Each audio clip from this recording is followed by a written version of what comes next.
If you intend driving this beautiful pass, it's important to watch part 1 first, which contains the Google Earth orientation clips as well as important general and safety information.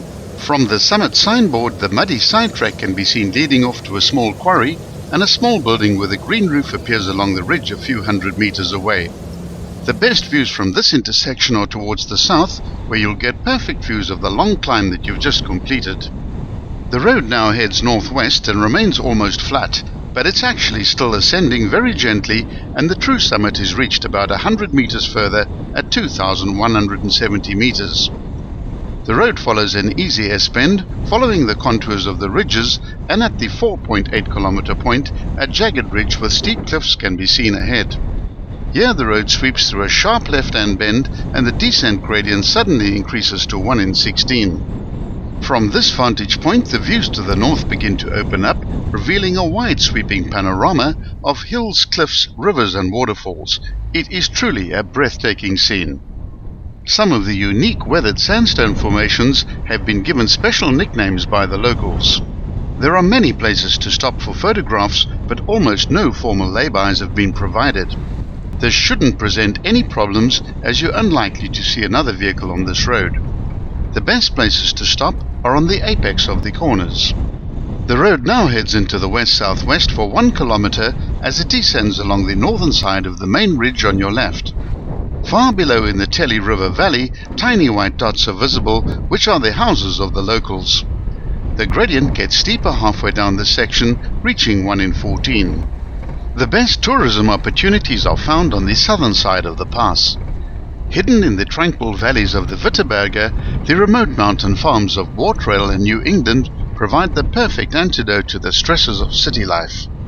This area offers a safe and relaxing escape in a pristine natural environment, far away from the madding crowds. All types of farmstay accommodation are available, from camping and self-catering cottages to ensuite fully catered guest farms. Each establishment is unique, and meals range from simple fare to delicious farm-style extravaganzas. Enjoy personal attention from your hosts, many of whom are descendants of the early settlers to this area. They have wonderful stories to tell about the area's rich history and culture. Within easy driving distance, there's a full a la carte country restaurant. At the 5.7 kilometer mark, the road changes direction back into the northwest and enters a double S-bend with easy angles, still descending at 1 in 14. Halfway down this section, a distinct standalone conical peak can be seen in front of you as the road heads purposefully towards it. At the 6.4 kilometer mark, right under the shadow of this peak, the road curves away sharply through 120 degrees to the left. Take this bend at 20 kilometers per hour, as it is very sharp. Carry on for 200 meters and stop your vehicle.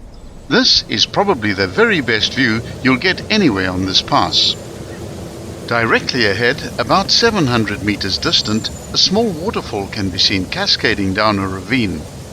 To your right, the road can be seen zigzagging its way down the mountainside in a series of dizzying hairpin bends. Take 5 minutes out of your schedule here and savor the moment. Clean and invigorating is the best way to describe the climate here, and 4 well-marked seasons occur. In summer, the days are typically hot and sunny, with regular late afternoon thunderstorms to clear the air ready for the next day. Autumn is a time to enjoy magnificent mountain colors, with the grasses and trees decorated in splendid shades of golds and reds.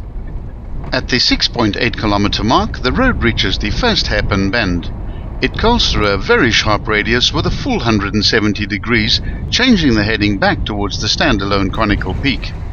The road now curves gently through a wide left-hand bend into the north and crosses a small side stream at the 7 kilometer point, then curves along the western side of the peak, following its shape through a long and wide right-hand curve to arrive at the second hairpin bend at the 7.4 kilometer point.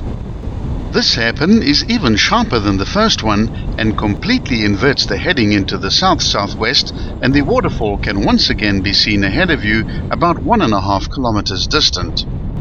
The next section has the gradient easing off a bit to around 1 in 20 for 400 meters, and soon the same stream that you crossed in the previous switchback is crossed once again, but at a lower altitude via an 80-degree right-hand bend.